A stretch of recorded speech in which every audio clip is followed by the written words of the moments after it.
Shalom keluarga Saat Teduh, welcome. Selamat datang dalam hadirat Tuhan. Biasanya kalau di gereja kita, apalagi kalau ada KKR kesembuhan, orang-orang sakit dipersilakan masuk dulu di tempat yang khusus disediakan. Saya tahu ada juga di antara keluarga Saat Teduh tidak sedikit yang sekarang sedang menderita sakit penyakit. Gak apa-apa ya, hari ini pasti terjadi kesembuhan. Kalau yang beriman katakan amin. Dan juga yang penting nomor satu adalah hati kita nggak boleh ikut-ikutan sakit. Roh kita nggak boleh ikut-ikutan sakit. Kita bisa memuji Tuhan dalam segala keadaan.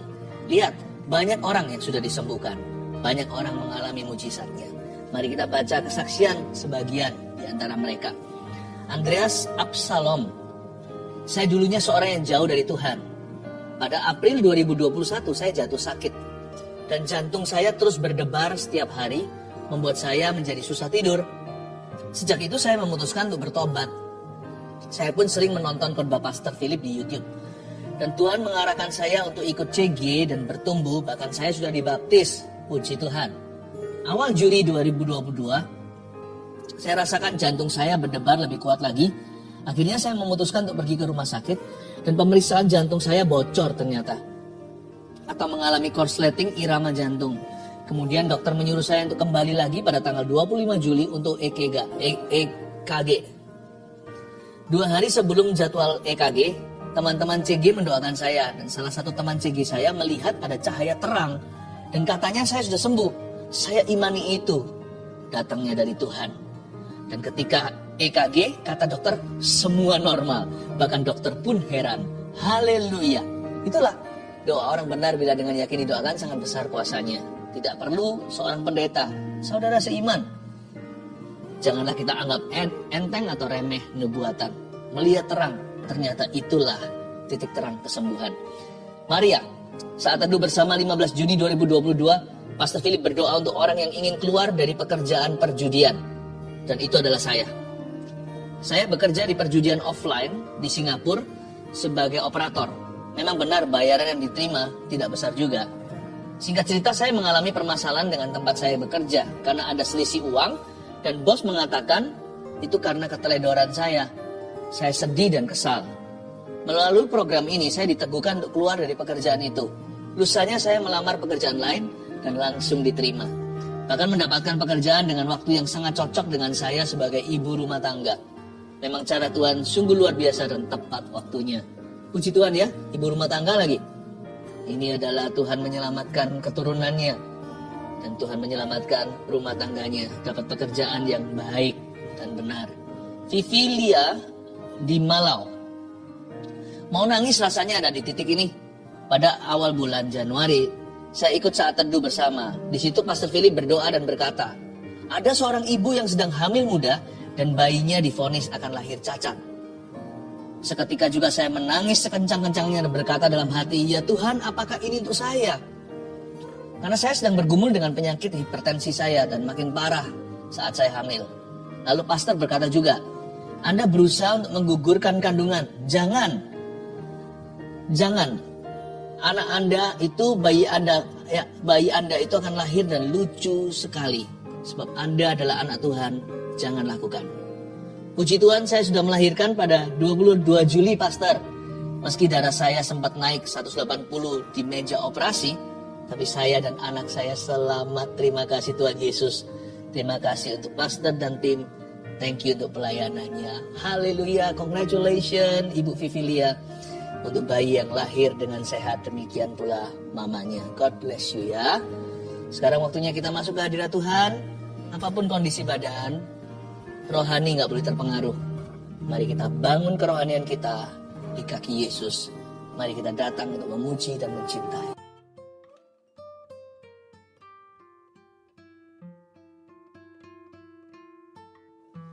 Selamat malam semua, apa kabar? Shalom, shalom. Dan kalau yang gak live nanti menyaksikan video ini, di jam berapapun Anda menyaksikan ini, Tuhan ada di situ. Ya. Kita mulai dengan kesaksian seperti biasanya. Live chat juga sudah buka. Ini kan YouTube Live. Anda bisa sampaikan permohonan doa. Mulai sekarang bisa komunikasi dengan kami. Tim sudah ready. Saya bacakan dulu kesaksian. Ini dari kesaksian saat teduh yang lalu, yang ini namanya indah. Bulan Juli salah satu saat teduh, Pastor Philip bernubuat bulan Agustus adalah bulan titik balik. Akan ada deal-deal yang dari Tuhan, akan ada jabat tangan sebagai tanda kesepakatan. Saat itu saya menerima dengan bingung, bagaimana caranya ya Tuhan, dalam waktu dekat ada rumah kami yang bisa deal. Usaha suami saya di dunia properti pengembang, dan saya adalah agen properti. Akhir Juli kira-kira tanggal 28, ada deal harga dan kami diberi DP salah satu rumah kami. Dan tepat bulan Agustus tanggal 6, kami ada jabat tangan di notaris, transaksi jual beli, seperti yang dinubuatkan Pastor Philip. Kemudian Pastor Philip doa minta perpanjangan waktu sampai bulan September. Dan benar-benar luar biasa Tuhan itu. Di akhir September kami deal harga lagi satu rumah yang lebih kecil. Dan tanggal 12 Oktober kemarin kami jabat tangan sekali lagi di notaris untuk pelunasan rumah. Padahal rumah ini sudah 3 tahun nggak bisa dijual. 3 tahun belum bisa terjual, tapi justru di saat pandemi malah bisa terjual dan cash lagi pembelinya. Dahsyat. Sungguh bersyukur buat apa yang Tuhan berikan kepada kami. Puji Tuhan. Saya senang sekali mendengarkan orang yang bersyukur ya. Tuhan itu baik. Yang ini kesaksian dari tim live chat, tim doanya. Jadi yang melayani nggak dilupakan ternyata. Give, it will come back to you. Ini agak panjang, kesaksian luar biasa. Kira-kira hampir 1 bulan saya sering gatal-gatal di seluruh badan, rasanya nggak enak. Seperti panas, perih, sampai mau garuk-garuk saja. Puncaknya hari Senin, 12 Oktober tiba-tiba dilekukan tangan seperti pecah-pecah kering. Lalu mulai mengelupas perih, warna merah dan keluar darah dikit-dikit. Lalu di pergelangan tangan kiri dan semua lengan saya seperti ada kulit mengkerut dan berubah warna jadi coklat seperti kulit kering. Lalu tanggal 14 Oktober saya tugas live chat. Jadi nggak dengerin Ko Philip saat teduh. Tapi saat itu suami saya mengikuti saat teduh bersama Ko Philip. Malam harinya saya sudah tidur. Sama suami saya saat teduhnya diputar ulang lagi. Saat di akhir Ko Philip bilang, ada seseorang perempuan yang Anda punya alergi tertentu. Itu ditimbulkan oleh lemak dalam tubuh Anda. Karena badan Anda gemuk, lifestyle Anda tidak sehat. Lemak itu membuat badan Anda gatal sampai dilekukan-lekukan tangan merah-merah seperti darah keluar. Dan Ko Philip bilang kalau Anda dijamah Roh Kudus saat ini dan Anda disembuhkan, dalam sebulan berat badan Anda akan turun sampai 5 kilo. Lalu malam itu Sandy Imani namanya nih, dan doakan bahwa itu saya dan saya pasti disembuhkan. Waktu pagi hari bangun tidur sama Sandy, saya diputarin saat teduhnya Ko Philip, dan waktu Ko Philip bernubuat buat orang yang sakit gatal-gatal, kita langsung toleh-tolehan. Sandy cuma bilang, kamu gak doa sama Tuhan masalah gatalmu itu, tapi Tuhan tahu detail loh, detail sekali segala yang kamu perlukan. Saya memang gak doa sama Tuhan masalah gatal yang saya alami, karena saya kira kulitnya kering saja karena jarang sekali punya waktu perawatan tubuh seperti dulu. #efek sibuk kerja. Terus juga jarang makan sayur. Saya baru sadar ternyata hal sekecil itu pun bahkan tidak saya pikirkan bisa jadi masalah kalau Tuhan tidak campur tangan. Tapi puji Tuhan, Yesus tahu apa yang saya butuhkan. Puji Tuhan sekarang sudah gak gatal lagi. Tangan yang bagian lekukan sudah kering, tidak merah-merah sampai seperti darah keluar. Lalu di lengan juga merah-merahnya sudah kering. Di pergelangan tangan juga perlahan kulit mengkerutnya memudar. Yang pasti sudah nggak perih lagi. Lalu yang lebih wow, berat badan saya setiap hari sedikit-sedikit turun.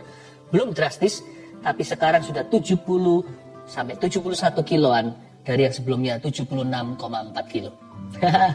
Melalui kejadian ini saya belajar bahwa ketika kita belajar hidup sungguh dengan Tuhan, kita nggak usah khawatir tentang apapun, karena Tuhan sendiri yang turun tangan, yang cover kita hingga detil-detil hidup kita. Apa yang kita pikirkan, apa yang kita butuhkan, apa yang kita perlukan, bahkan sampai apa yang tidak kita pikirkan, yang tidak dilihat mata, tapi kita perlukan, Dia yang menyediakannya bagi kita. Vina dan Joel. Haleluya. Haleluya, saya terharu. Tuhan itu kerjanya dahsyat, nyata sekali. Hari ini giliranmu. Ayo bawa hati untuk menghadap Tuhan Yesus. Dan Insta Live juga sudah bergabung. Mari kita semua satukan hati, satukan iman, bahwa pengharapan kita yang pupus kepada Tuhan. Mari kita menyembah. Apa yang paling nikmat saat kita bersaat teduh? Yaitu kalau kita berdoa dan membaca firman bersama-sama dengan keluarga. Saya berharap Anda satu keluarga juga sama-sama sudah siap menerima firman Tuhan hari ini. Saya bacakan dulu kesaksian untuk menguatkan Anda sekalian, sehingga berkat Tuhan akan mengalir dengan limpah, bahkan di dalam rumah tangga setiap keluarga Saat Teduh tercinta. Saya bacakan ya. Herlianti memberi kesaksian begini. Sejak saat saya mulai ikut Saat Teduh bersama, saya merasakan mujizat Tuhan. Ketika pastor doakan orang yang asma dan infeksi saluran kantung kemih, saya imani. Dan tanpa sadar saya sering kambuh infeksi saluran kantong kemih. Ternyata setelah didoakan pastor, tidak pernah kambuh lagi. Saya percaya Tuhan Yesus sudah sembuhkan saya.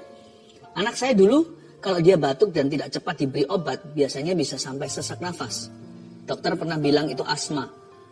Namun sekarang asma itu sudah tidak kambuh lagi. Walaupun anak saya kena batuk, puji Tuhan Yesus, Ia sudah sembuhkan kami. Terima kasih Tuhan. Terima kasih Pastor Philip. Tuhan Yesus memberkati pelayanannya. Haleluya.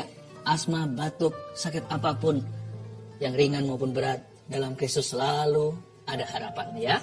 Ibu Linda, saya didiagnosa positif COVID-19 di awal Juni 2021. Awalnya, saya tidak merasa gejala apa-apa. Ketika saya konsultasi dengan dokter penyakit dalam, tidak ditemukan tanda-tanda penyakit COVID-19 itu. Dan saturasi saya pun baik-baik saja. Namun rasa takut dan sakit serupa mah itu selalu muncul saat subuh. Sakit sekali rasanya, sampai-sampai saya kesulitan untuk bernafas. Suami saya yang berbeda kepercayaan mulai mendoakan saya dan meminta saya mempercayai keyakinannya. Namun saya menolaknya dan tetap teguh percaya bahwa Tuhan Yesuslah satu-satunya juru selamat. Suatu hari ketika saat saya menyaksikan Saat Teduh bersama, Pastor Philip Mantova bernubuat tentang seorang ibu yang minum obat penenang dan obat mah, ibu itu akan sembuh total. Saya dikuatkan dan beriman bahwa hal itu adalah nubuatan untuk saya. Semenjak hari itu, rasa sakit dan kekhawatiran berlebihan itu perlahan-lahan hilang. Dan saya sudah jarang minum obat lagi. Jiwa saya makin dikuatkan, terutama melalui persekutuan dalam CG. CG di sini cell group ya. Banyak orang memiliki masalah jauh lebih pelik dari saya, tapi kami semua dapat tetap saling menguatkan. Saya percaya hanya Tuhanlah andalan saya. Haleluya. Bukan hanya disembuhkan, tapi juga memperoleh komunitas rohani yang saling menunjang. Puji Tuhan ya, saya berdoa juga keluarga Saat Teduh tidak ada satupun yang yatim piatu rohani. Semua akan menemukannya. Saya percaya Tuhan memberi kita rumah, bukan hanya di sorga, tapi juga di bumi ini. Yaitu saudara seiman yang peduli. Elita Siregar. Shalom, saya seorang ibu rumah tangga yang selama 10 tahun dipercayakan Tuhan merawat seorang anak cerebral palsy. Selama 10 tahun itu pula saya terus melanjutkan kuliah. Bukan untuk berkarier, melainkan untuk meneliti anak saya. Pada 7 Juli 2021, anak saya meninggal. Saya hampir depresi. Saya merasa semua yang saya lakukan dan harapkan sia-sia dan ingin mati menyusul anak saya. Dalam kedukaan yang dalam tanpa sengaja, tayangan ulang siaran Saat Teduh bersama tentang bebas dari depresi muncul di YouTube. Saya skip, tapi muncul lagi dan lagi. Tanpa minat saya klik dan menonton tayangan itu. Di luar dugaan, firman yang disampaikan saat itu mengubah sikap hati saya. Saya kembali bangkit karena Tuhan belum selesai dengan saya. Kemudian saya ikut ujian CPNS pada tanggal 25 Desember 2021 dan dinyatakan lulus sebagai dosen di salah satu universitas negeri di Depok, Jawa Barat. Saat ini saya yang dahulu hanya seorang ibu rumah tangga telah mulai mengajar di tempat yang baru dan hingga saat ini saya adalah jemaat Saat Teduh bersama Pastor Philip. Haleluya. Puji Tuhan ya, saya hatinya berbunga-bunga kalau mendengarkan kesaksian seperti ini. Ingin segera mencium kaki Yesus dan berkata terima kasih, semua adalah karena perbuatanmu. Kalau orang lain ditolong, keluarga kita juga. Mari kita masuk ke hadirat Allah. Come on guys, let's worship Jesus together.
percaya, nyanyikan bersama. Percaya mujizat terjadi, percaya mujizat terjadi. Kuasamu nyata di sini. Kau melakukan perkara di luar pikiran. Percaya mujizat terjadi. Kuasamu nyata di sini. Jauh melampaui pikiranku. Aku sudah sembuh. Katakan dengan iman, apalagi yang sedang sakit. Jauh melampaui pikiranku. Aku sudah sembuh. Jauh melampaui pikiranku. Aku sudah sembuh. Sebuah doa hamba panjatkan sebelum firman, yaitu sebuah doa get well soon bagi setiap orang yang sedang menderita sakit penyakit di antara keluarga Saat Teduh, because we are family. Karena Saat Teduh ini keluarga, kalau satu sakit yang lain merasakannya. Hamba persembahkan, dedikasikan episode 1 ini khusus bicara tentang doa bagi orang-orang yang sedang sakit. Tuhan, sembunyikan hamba di balik salib-Mu, kuasa kesembuhan nyata mengalir ya Tuhan, ditangkap kamera sampai di mana-mana, di mana ditemukan seorang keluarga Saat Teduh yang sedang membutuhkan kesembuhan. Tuhan Yesus jamah orang itu. Bapak terima kasih. Sembunyikan hamba-Mu di balik salib-Mu dalam nama Yesus. Amin. Puji Tuhan. Sebelum firman disampaikan, hari ini adalah pengumuman perdana yang mau ikut ke Israel. Kalau Anda tergerak mengikuti kami, nanti Maret tahun depan kita akan ada acara di sana, retreat KKR, termasuk Saat Teduh onsite bersama di situ ya. Jika Anda tergerak, seperti yang sudah dicantumkan, Anda bisa lihat bagaimana menghubungi gereja untuk bisa mendaftar segera, tempat terbatas. Puji Tuhan, itu Maret 2023. Saya sudah rindu sekali untuk ke situ. Saya harap nanti orang-orang yang tergerak ke sana juga akan mengalami life changing, sebuah perubahan hidup yang nyata selama retreat di sana. Praise the Lord.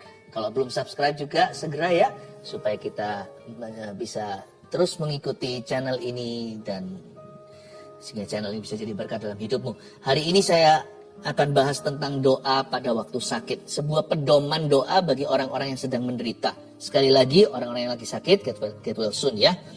Mazmur 38, judulnya doa pada waktu sakit. Di Alkitab kita judulnya juga sama. Doa pada waktu sakit. Ayat 1-12, Mazmur Daud. Pada waktu mempersembahkan korban peringatan.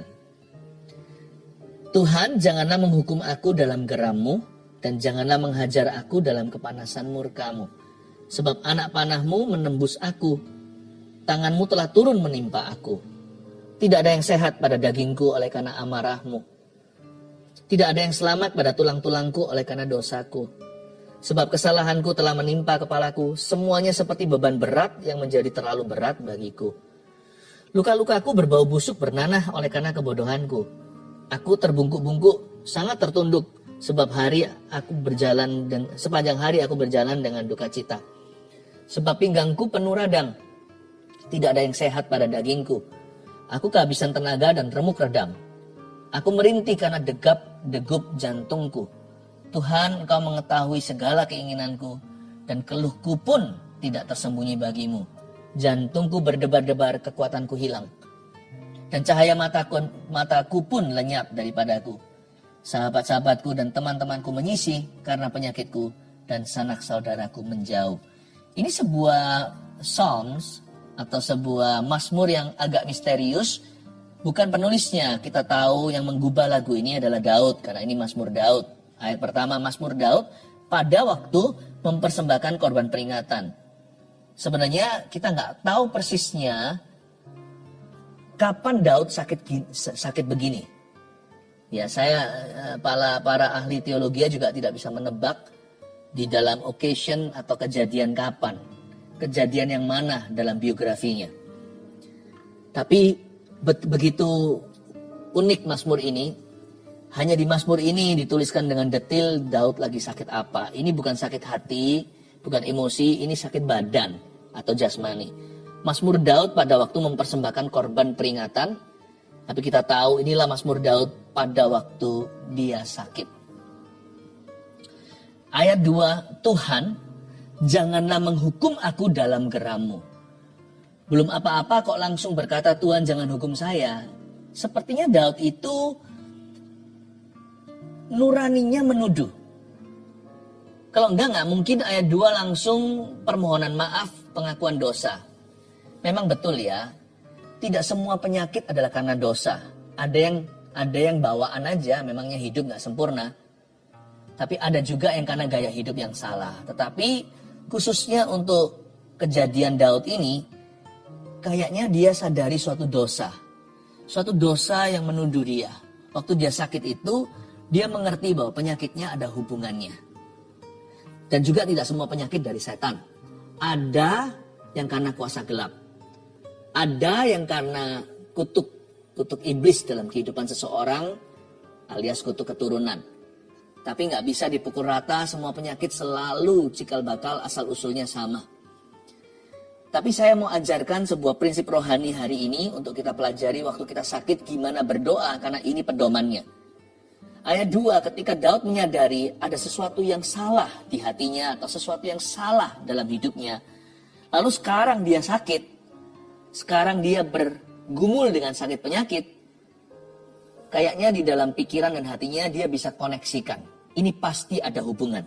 Makanya dia tidak mau basa-basi dan buang waktu. Langsung ayat kedua, sebenarnya itu ayat pertama seharusnya. Daud berkata, Tuhan jangan hukum saya ya dalam geram-Mu.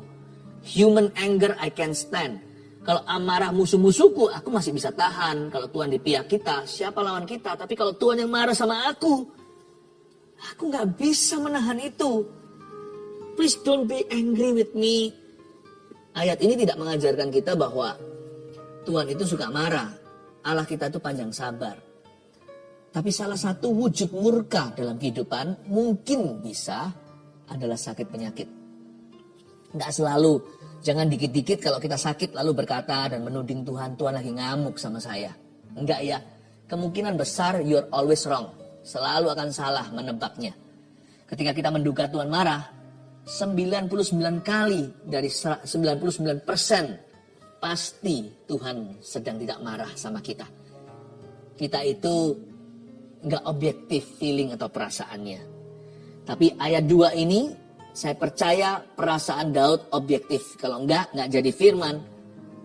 Yaitu di Mazmur 38. Tuhan memang sedang upset sama dia tentang sesuatu. Ya Daud sih punya beberapa dosa yang menyolok seperti Batsheba. Ada lagi waktu lagi sensus. Tapi saya yakinlah masih ada insiden tertentu di mana dia ceroboh. Ya kayak kita lah, seperti Anda dan saya. Kita ini kan jatuh bangun, kita ini kan belajar dari kesalahan. Kadang-kadang kalau kita menyombongkan diri, Tuhan pukul sedikit, Tuhan cubit. Terkadang kalau kita lupa menjauh dari Tuhan karena terlalu nyaman, Tuhan izinkan sesuatu. Tuhan itu gak picik kok, dikit-dikit main pukul, main rotan, enggak. Tuhan selalu bicara sama kita itu dengan cara yang gentle dulu. Tapi kalau itu gak mempan, Tuhan izinkan daripada kita binasa. Dalam hal ini di ayat 2 Daud berkata, janganlah menghukum aku dalam geram-Mu. Dan janganlah menghajar aku dalam kepanasan murka-Mu. Dengan kata lain, Daud itu berpesan pada Tuhan. Lord, even if you must punish me as a father. Jikalau memang Tuhan harus menghukum saya, hukumlah saya sebagai seorang ayah, bapa yang penuh belas kasihan, jangan sebagai hakim yang lalim. Janganlah bahkan sebagai hakim yang adil. Kalau mau main adil-adilan sama Tuhan, kita semua gak akan masuk surga. Kita gak akan dapat berkat kutuk melulu dalam hidup ini. Makanya Daud berkata, jangan menghajar aku dalam kepanasan amarah-Mu. Jikalau engkau memang harus menghajar aku, janganlah dalam kepanasan murka. Tapi hajarlah aku seperti ayah mengajar anaknya. Tetaplah berbelas kasihan ketika Tuhan harus mendisiplin saya. Itu sebuah petition, sebuah permohonan, suatu demonstrasi rendah hati. Bahkan remuk hati dan berkata kepada bapaknya, "Pa, aku salah. Sorry ya." papanya adil. Papa kan harus mendidik anaknya, nggak bisa selalu luput dari disiplin. Itu nggak bagus buat pertumbuhan putranya. Papanya berkata, tapi tetap kamu harus tanggung konsekuensinya. Nggak apa-apa, Pak, asal Papa nggak benci saya. Nggak apa-apa, Pak, asal Papa bimbing aku terus, jangan lepaskan aku. Baik, kalau gitu kamu harus tinggal di rumah. Kamu nggak boleh ikut Papa keluar. You're grounded. Ya, kamu disetrap, tidak boleh keluar kemana-mana. Nggak apa-apa, Pak. Nggak apa-apa, Pak. Asal Papa terus mendidik aku dan tidak give up atau tidak menyerah atas diriku. Itulah permohonan seorang anak. Waktu sakit, Daud sadar ini ada hubungannya dengan dosaku. Mungkin sakit penyakit itu karena kebencian juga bisa. Karena kepahitan. Atau kurang bersyukur. Hati yang gembira adalah obat. Semangat yang patah keringkan tulang. Bahkan dunia kedokteran pun membuktikan bahwa firman ini benar. Bahwa ketika orang itu senang ada sesuatu yang dikeluarkan dalam tubuh kita. Itu berupa obat alami di dalam diri. Tapi waktu kita itu stres, apalagi depresi, ada toksik racun yang dikeluarkan oleh tubuh kita sendiri. Dan itu membuat pertama-tama menyerang tulang dulu. Disitulah keropos tulang dan sebagainya bisa kejadian. Gak semua keropos tulang itu karena stres loh ya. Tapi stres pasti mengeroposkan hidupmu, bahkan tulangmu. Janganlah menghajar aku dalam kepanasan murkamu. Sebab anak panahmu menembus aku, ayat 3. Tanganmu telah turun menimpa aku. Saya gak ngerti Daud ini sakit apa. Terlebih lagi saya tidak memahami penyakitnya karena saya bukan dokter. Mungkin para dokter yang mendengarkan firman ini mungkin bisa diteliti. Kira-kira sakitnya apa ini ya. Meskipun diagnosanya nggak bisa tepat karena ini orangnya udah mati. Tapi kira-kira kan tahu ini keluhan-keluhan simptom gejalanya apa. Tapi kalau saya lihat di ayat 3, ini adalah pengamatan orang awam. Sebab anak panahmu menembus aku itu sebuah kiasan menunjukkan bahwa ada rasa sakit yang sangat akut sekali. Acute pains. Seperti menusuk sekali di tubuhnya. Yang Daud harus menahannya. Daud itu harus tahan sakit. Dia merasa sakit yang dia derita gejalanya itu seperti ditembus anak panah. Ada sesuatu yang akut sekali. Dia nggak tahan, makanya dia berseru sama Tuhan. Kalau kita nggak tahan, kita mengeluh atau berseru. Waktu kita sakit itu kita ngamuk-ngamuk sama Tuhan atau kita malah merendah. Pedoman doa pada waktu sakit adalah merendahlah di hadapan yang Maha Kuasa. Karena kita itu bukannya tanpa salah. Daripada menggerutu, mengeluh, itu perlu kekuatan juga. Mending pakai mulut kita untuk berseru. Karena orang yang berseru mendapat kekuatan baru. Tanganmu telah turun menimpa aku. Tidak ada yang sehat pada dagingku oleh karena amarahmu. Dan Daud mengakui ini semua ada hubungan dengan amarah Tuhan. Saya kira kalau kita ngalami amarah Tuhan, kita biasanya ikut-ikut marah. Anehnya gini loh manusia itu. Kalau Allah lagi marah, kita ikut-ikut marah. Tapi nanti kalau Allah penuh kasih dan mengampuni, kita nggak mau ikut-ikut mengampuni. Kok enak orang itu dilepaskan. Hukum dia Tuhan. Kalau marah jangan ikut-ikut sama Tuhan. Karena kita nggak berhak. Dia patut marah. Karena dia selalu benar, kita selalu salah. Tapi kalau mengampuni, kita harus ikut. Karena kita ini harus tahu diri. Tapi Daud berkata tidak ada yang sehat pada dagingku oleh karena amarahmu. Daud mengakui ini ada hubungannya dengan amarah Tuhan. Tapi indahnya di pasal 4b lanjutan bunyinya begini. Bukannya menyalahkan Tuhan. Tidak ada yang selamat pada tulangku oleh karena dosaku. Kalau kita menyadari kondisi kita nggak tentu sakit penyakit atau kondisi apa yang membuat kita terpuruk hari ini, bisa saja bukan jasmani, bisa saja emosi, bisa saja kejadian, bisa saja yang menghantam kehidupan. Kalau kita merasakan kita kena amarah Tuhan, jangan marah kembali, malah introspeksi. Take ownership, take charge. Belajar untuk ambil tanggung jawab atas tindakanmu sendiri, atas kelakuanmu, atas perbuatanmu. Belajar untuk gentleman mengakui, ya memang ini salahku. Belajar untuk apa ya namanya, take ownership itu, take charge artinya belajar untuk janganlah orang kalau salah itu masih bisa berdalih dan berdolak-dalik. Beranilah kita mengaku, ya memang betul, it's my bad, it was my bad, itu karena salahku. Aku yang ceroboh, makanya company, perusahaan mengalami kerugian. Aku tidak baca dengan teliti kontraknya, aku tidak baca keluputan sesuatu. Sehingga akhirnya seluruh merugi secara korporat. Belajar untuk berani tampil, bukan hanya kalau bagus. Berani tampil ketika kita kurang. Daud ini gentleman, dia berani tampil di hadapan tahta kasih karunia dan berkata, sekalipun aku kena marah, tapi semua ini oleh karena dosaku sendiri ya Tuhan. Tulang-tulangku tidak ada yang selamat oleh karena dosaku. Daud dalam waktu dia lagi sakit dan menderita luar biasa, nggak tahan. Akut sekali sakitnya seperti ditembus anak panah. Daud pasti pernah ngerasain ditembus anak panah karena dia tentara. Zaman dulu kan bukan peluru. Zaman dulu kalau dia lawan Goliat, waktu dia lawan beruang, lawan singa, masa mungkin dia mulus. Meskipun Tuhan memberi dia kemenangan, pasti ada cakaran. Pasti ada darah-darahnya, baret-baretnya. Dia ngerasakan kukunya beruang atau rahangnya singa. Waktu kegeser atau kegesek ke tubuhnya, daging dan darah segar keluar. Dia merasakan itu seperti anak panah yang menembus badan. Dan Daud bisa menjelaskan secara deskriptif sekali. Dia menjelaskan dengan sangat dengan sangat harafiah.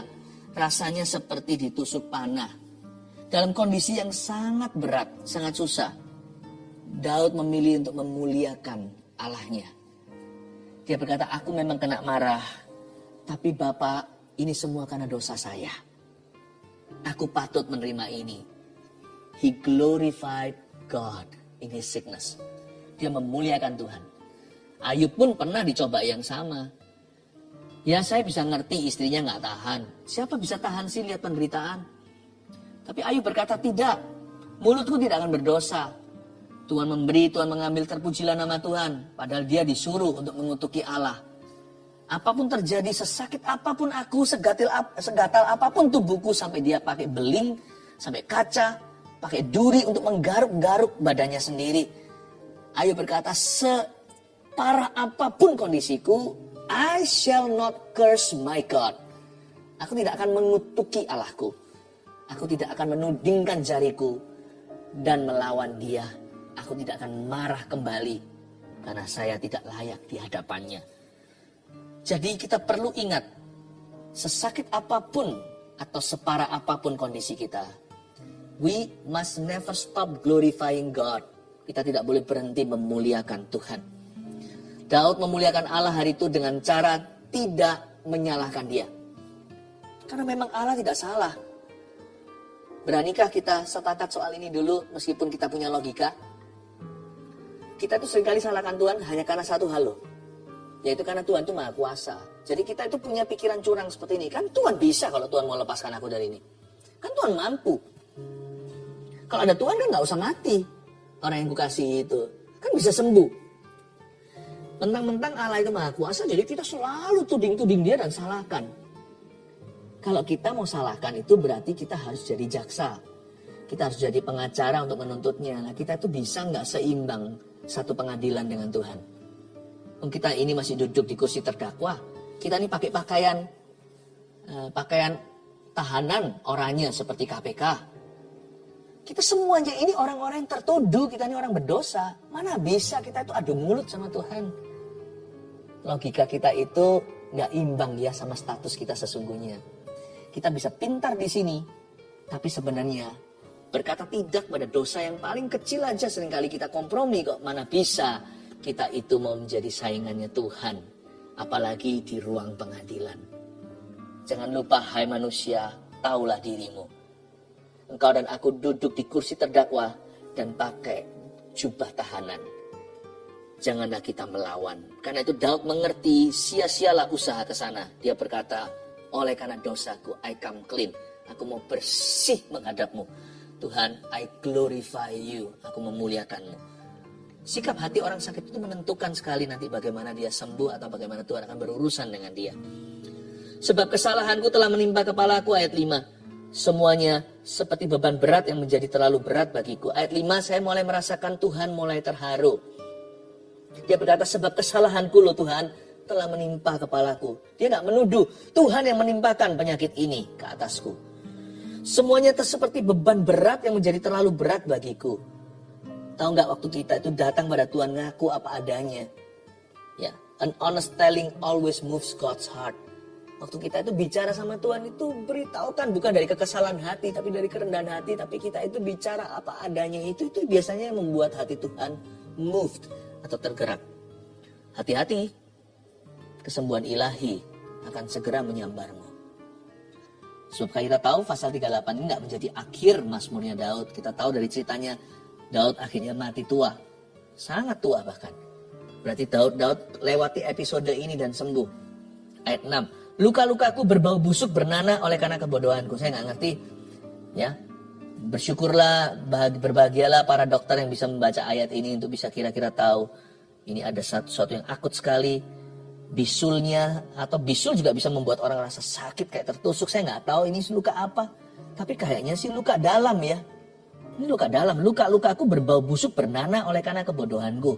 Tapi saya ingatkan bahwa jikalau nanah dan luka itu adalah fisik kita. Dosa itu adalah nanah dalam jiwa. Dosa itu adalah luka di dalam roh seseorang. Makanya ini Daud mengerti bahwa luka yang di luar itu tidak sebanding dengan luka di dalam. Dia selesaikan dulu di dalam dirinya. Ayat 7, aku terbungkuk-bungkuk sangat tertunduk. Mungkin berdiri pun sakitan dia. Apakah ada batu di dalam tubuhnya? Sepanjang hari aku berjalan dengan duka cita, bukan hanya sedih jiwanya.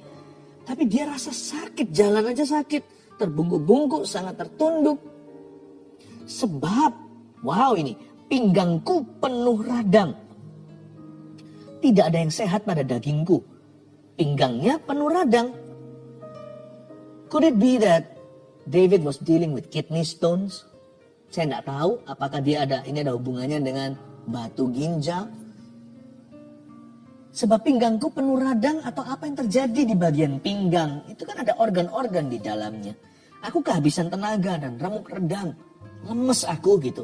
Aku merintih karena degap-degup jantungku. Jantungnya pun disebut kayak berdebar-debar. Tuhan, Engkau mengetahui segala keinginanku. Dia bahkan gak berani berkata sembuhkan aku. Dia mulai dengan ini. You know what I want? Nanti anak Daud suatu hari berjalan lalu berseru-serulah seorang buta namanya Bartimeus. Anak Daud, kasihanilah aku. Lalu anak Daud, Yesus Kristus memanggil dia dan berkata, apa yang bisa ku perbuat untukmu? Atau dengan kata lain, apa yang engkau mau? Engkau mengetahui segala keinginanku, kata Daud. Bartimeus berkata, so I can see. Rabuni, supaya aku bisa melihat. Ya Tuhan. Daud berkata, Tuhan kau tahu yang kuinginkan. Aku ingin sembuh. Dan keluhku pun tidak tersembunyi bagimu. Tapi indahnya di ayat 10 ada kata Tuhan di situ. Biasa kan kalau kita baca Alkitab ada kata Tuhan. Tapi Tuhan di sini itu di dalam bahasa Ibrani Adonai. Artinya master, bukan hanya Tuhan. Tapi Tuhan, majikan, pemilik jiwaku, pemilik hidupku. Bosku. Adonai, my master, you know what I want. Bartimeus nanti berkata, Rabuni, Tuanku, aku mau melihat. Tuhan, master, majikan. Loh, belum sembuh kok. Sudah berserah penuh. Harusnya kita ngotot dulu, tarik tambang dulu sama Tuhan. Atau kalau perlu ada tradingnya, kalau perlu ada nilai tukar tambahnya. Jadi kalau engkau sembuhkan aku, nanti aku melayanimu. Kalau Tuhan sembuhkan, nanti saya akan membayar persepuluhan. Kalau Tuhan sembuhkan, saya akan menginjil bagi Tuhan. Saya akan bersaksi kepada orang-orang berdosa. Kalau Tuhan sembuhkan, saya nanti akan lepaskan segalanya. Saya mau jadi pendeta dan hamba Tuhan. Kadang-kadang kita menganggap Tuhan itu mudah ya. Bukan itu yang Tuhan mau kok. Nggak usah kasih janji palsu, janji benar pun. Janji yang betul pun nggak perlu. Pokoknya nggak usah janji-janji. Apalagi janji palsu. Adonai, master itu di depan. Sembuh nggak sembuh, Tuhan adalah Tuhan. Dia adalah Yehovah Rafa, bukan karena Anda sembuh atau saya sembuh. Kita nggak sembuh pun, kita mati dalam penyakit kita, dia tetap Yehovah Rafa. Dialah Allah penyembuh umat manusia. Jadi kita nggak usah sama Tuhan itu kita mencoba untuk menyogok atau menyuap atau mengancam, apalagi kalau Tuhan tidak sembuhkan, aku tinggalkan gereja. Pertanyaan saya, yang rugi siapa? Tuhan atau kita? Kalau Tuhan tidak sembuhkan aku tidak mau jadi orang Kristen lagi. Sekali lagi, karena sorga dan neraka ada, yang rugi siapa? Adonai master itu di depan. Sembuh atau tidak, itu nomor 2, itu kemudian. Ada satu hal itu lebih tinggi dari kesembuhan, namanya keselamatan. Dan itu tidak peduli kondisi fisik kita. Terakhir bonusnya kita bisa mengalami mujizat, atau kita akan tetap dibiarkan dalam kondisi itu.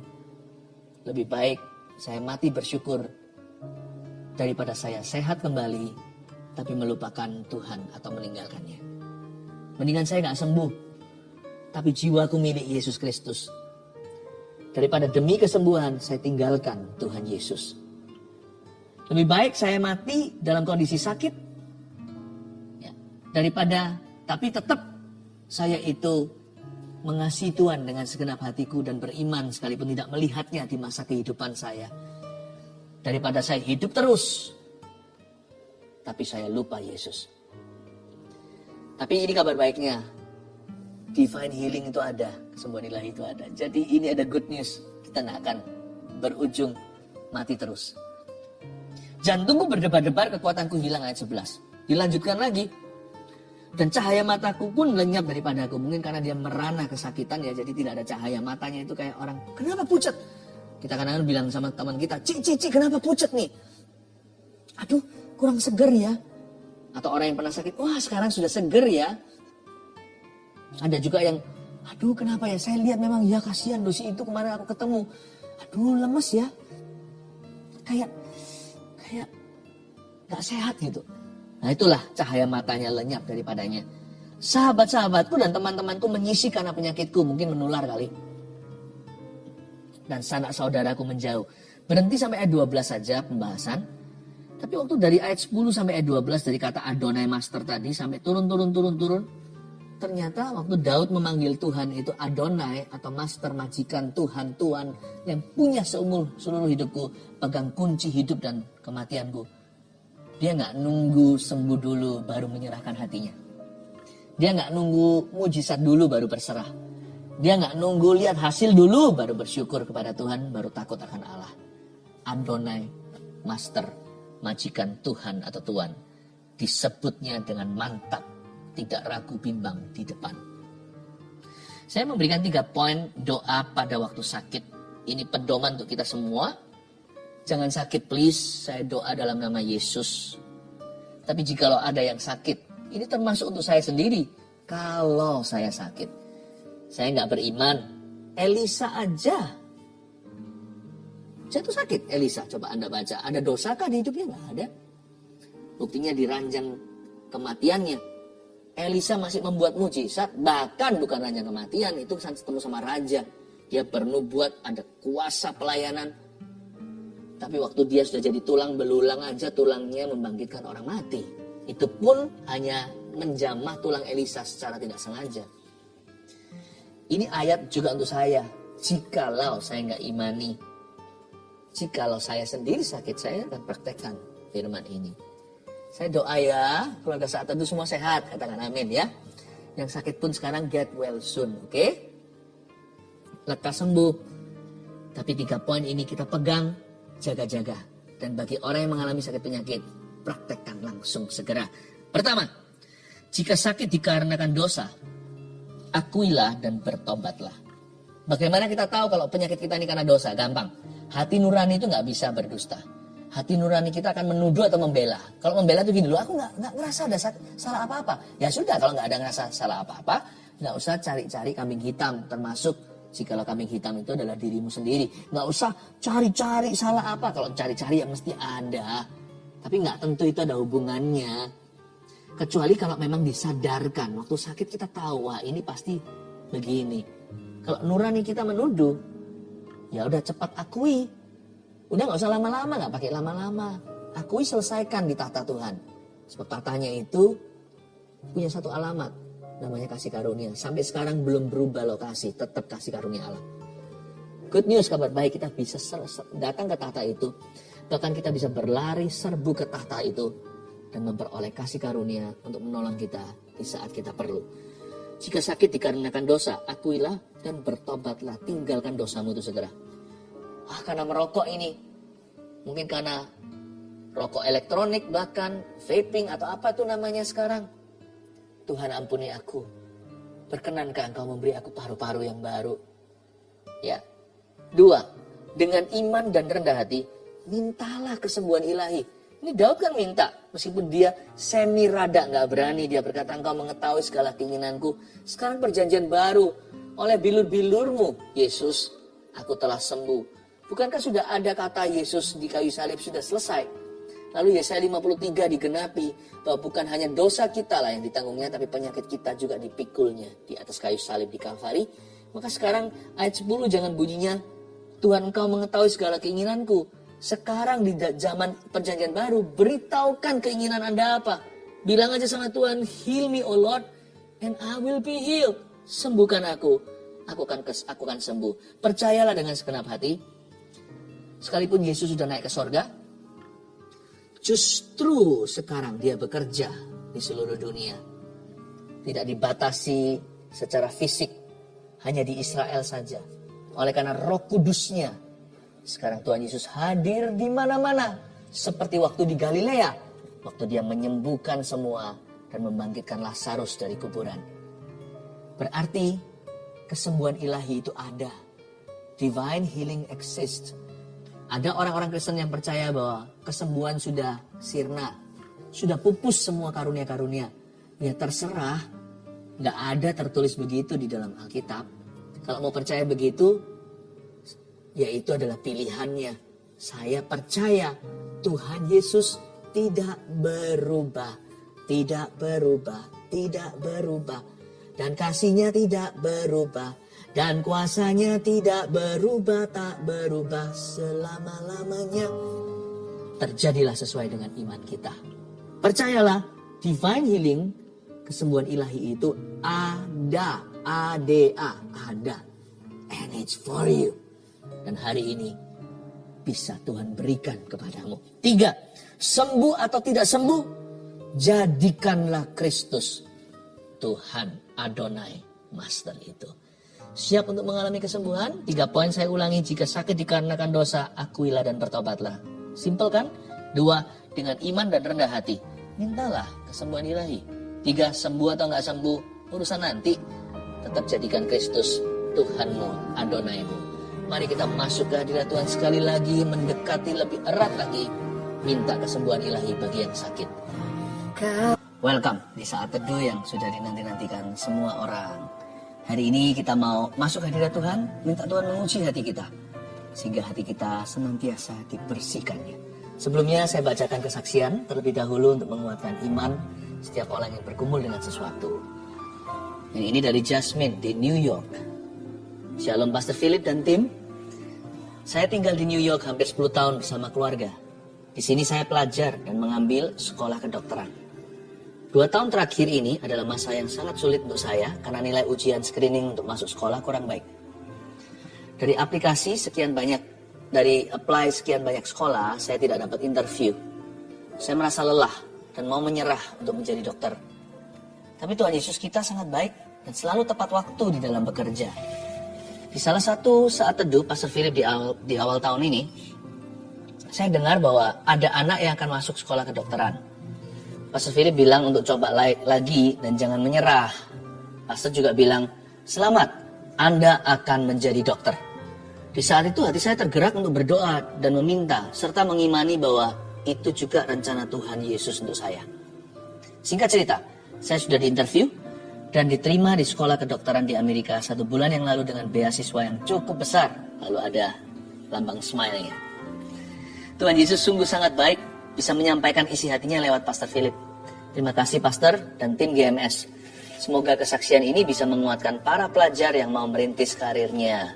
Tuhan Yesus selalu punya rencana yang baik dan Dia selalu tepat waktu. Amin. Senang ya? Nah, nanti kalau saya jadi dokter, gak boleh lupa sama Tuhan. Selalu lakukan kehendak Tuhan melalui profesi Anda. Elizabeth, bulan Desember saya mengaminkan apa yang saya dengar dari Pastor Philip tentang tiroid yang disembuhkan oleh Tuhan Yesus. Waktu itu hasil ekografi tiroid stadium 4. Karena banyak masalah, saya menunda cek ke dokter spesialis. Tapi saya percaya Tuhan sanggup sembuhkan. Tepatnya tanggal 29 Maret saya akhirnya ke dokter spesialis dan saya melakukan tes scintigraphy pada 6 April di rumah sakit. Puji Tuhan, hasilnya menunjukkan tidak ada tiroid. Semuanya normal. Sungguh tidak berkesudahan. Kasih setia Tuhan. Terima kasih Pastor Philip dan tim atas pelayanannya. Lisa Anggraini. Saya ingin bersaksi tentang kebaikan Tuhan sekitar awal Maret. Saya terserang vertigo yang sangat parah sehingga harus dilarikan ke rumah sakit untuk dirawat sementara. Setelah itu rasa pusing dan sakit di kepala tidak kunjung hilang selama 2 minggu. Saat mendengarkan Saat Teduh tanggal 13 Maret 2021, Pastor Philip mendoakan agar penyakit vertigo beserta semua gejalanya dipatahkan dan disembuhkan dalam nama Yesus. Saya imani itu untuk saya. Seketika itu juga rasa pusing dan tidak enak di kepala saya hilang seketika. Saya bersyukur tidak pernah kambuh lagi hingga hari ini. Tuhan itu baik. Terima kasih atas pelayanan pastor beserta seluruh tim. Puji Tuhan, banyak orang mengalami mujizat. Mari kita doakan hari ini giliran Anda yang menanti-nantikannya. Tapi sebelumnya, mari bawa hati kita, biar Tuhan selidiki, biar Tuhan murnikan, dan biar Tuhan menjamahnya. Haleluya. Tablet ini tumpang tangan, tapi sebelumnya saya beritahu apa yang saya rasakan. Saya rasakan ada di antara Anda, tidak sedikit sebenarnya, yang bergumul dengan penolakan manusia. Sebagian disakiti teman, pacarnya, atau ex-nya, bahkan suami atau istrinya. Dan tidak sedikit juga yang berurusan batinnya dengan orang tuanya. Selama ini Anda hanya merasakan kesepian. Yang Anda rasakan ya lumrah sebagai manusia sebelum dengar firman seperti ini. Yang Anda terus rasakan adalah penolakan mereka. Hari ini bertobatlah. Hari ini bertobatlah. Bilang sama Tuhan Yesus, ampuni aku, selama ini aku lihat lubang donatnya. Sementara selama ini kau selalu menungguku, menyambutku, kau membelai aku. Saya bisa rasakan di belakang saya ini seperti semutan. Dan saya tahu hal-hal seperti ini peka.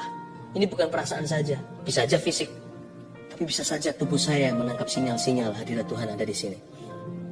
Seperti ada belayan-belayan. Saya rasakan belayan itu sebenarnya untuk Anda. Saya hanya menjadi kepanjangan lidah. Lalu di antara Anda sekarang, beberapa orang merasa seperti di lehernya sini seperti ada sesuatu yang naik turun. Tiba-tiba semua kebencian, penolakan, kepahitan itu muncul semua ke permukaan.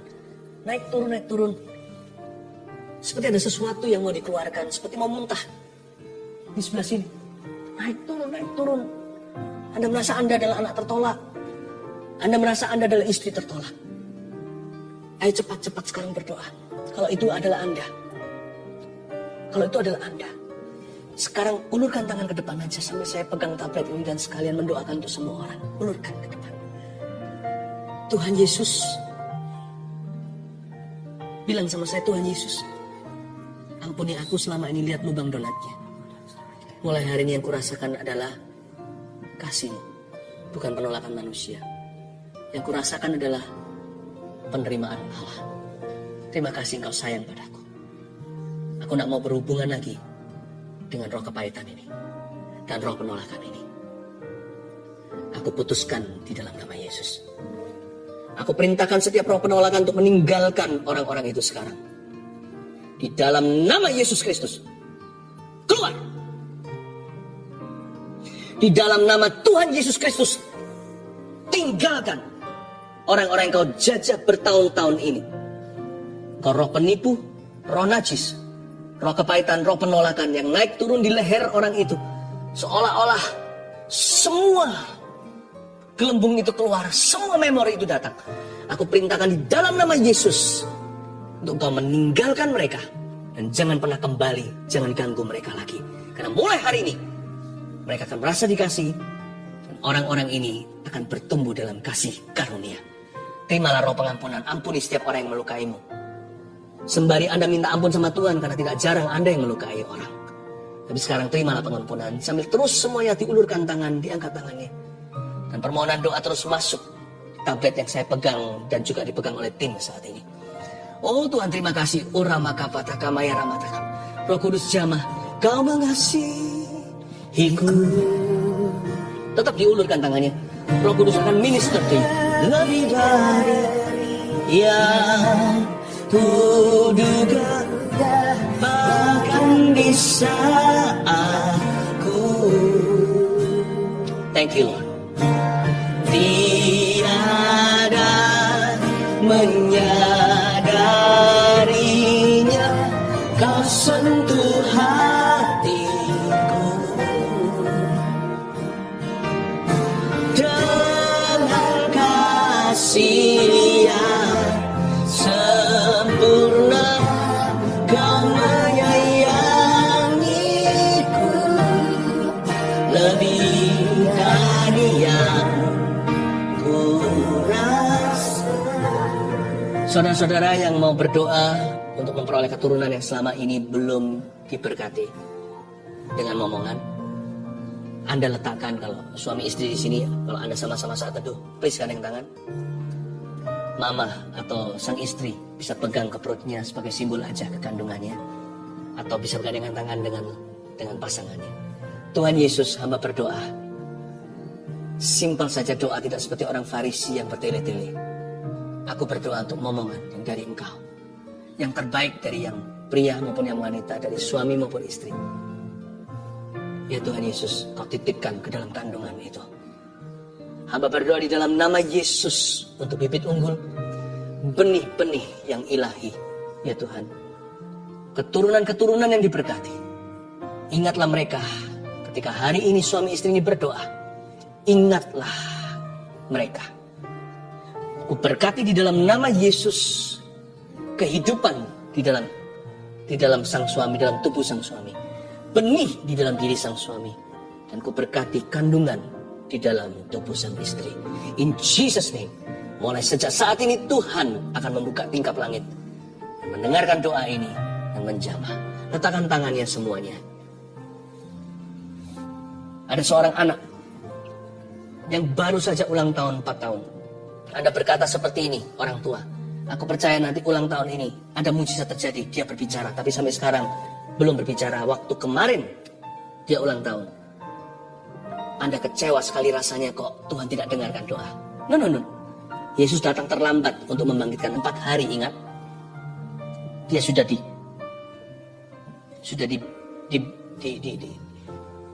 pakai kain kafan, tetapi Tuhan Yesus tidak pernah terlambat.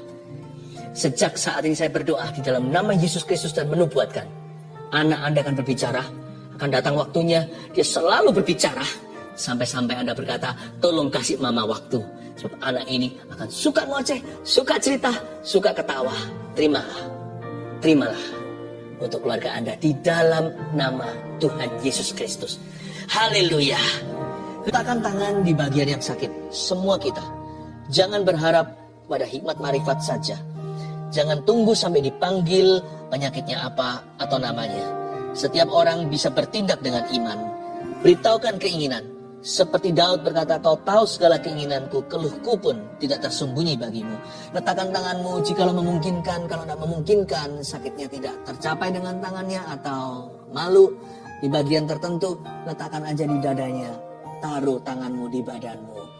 Mari kita nyanyikan lagu ini sekali lagi. Nanti juga di kolom komentar di live chat beritahukan, Tuhan sembuhkan aku dari penyakit ini. Katakan, Tuhan sembuhkan, Adonai, Tuhan my master, sembuhkan aku dari penyakit itu. Tuliskan penyakitmu, kita akan doakan bersama-sama ya. Nyanyikan sekali lagi.